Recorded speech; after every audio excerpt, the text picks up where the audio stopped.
This portion of Lifestyles is sponsored by Gary Price, elder law attorney.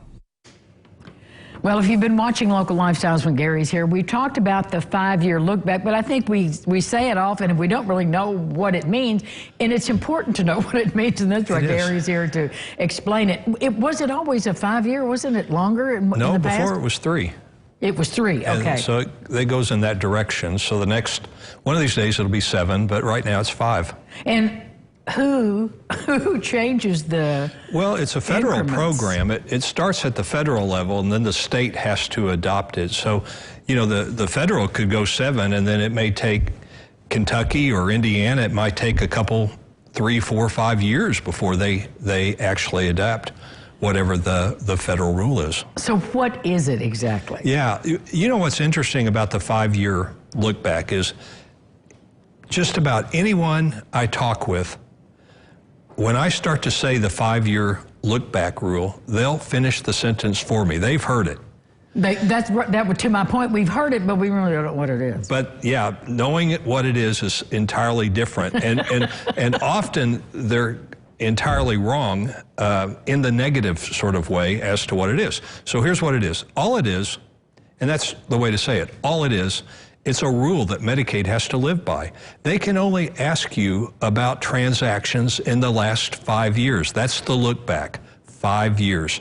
They can't ask you, did you transfer any assets, or what is this transaction that took place 6 years ago or 5 years and 1 day ago? They can't ask that. That's all the 5-year look back is.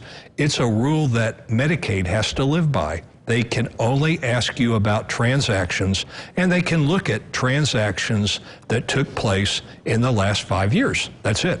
Well, but again, when you said 5 years and 1 day, if you don't, as the client, if you don't know that, and I can't imagine it would be done underhandedly, but you need to know what that means and what it means to. So what does it mean to us? All right, we've given money to our kids or grandkids. We've sold some property. What falls in that category? What you just said.